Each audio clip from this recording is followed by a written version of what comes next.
Namatay ang isang babae sa Cebu City matapos saksakin ng ama ng dati niyang kasintahan.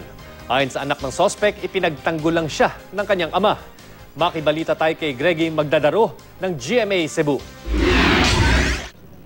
Nadala pa sa Cebu City Medical Center si Dina Zamora pero kalaunay namatay din ito. Sinaksak sa dibdib ang biktima.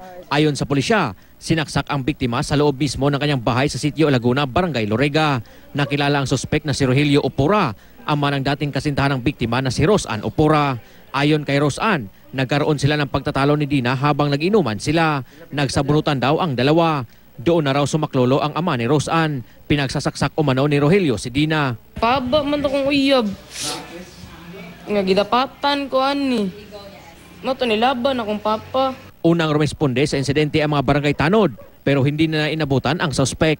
Gi-alarma na siya nga to sa barangay kay naitabo nga dunggab na stabbing alarm nito. Kung pagadto na mo nga to sa site yun sa crime scenes, ato among nakita nga to nga nagkadugo na ning biktima. Tinutugis pa ang suspect.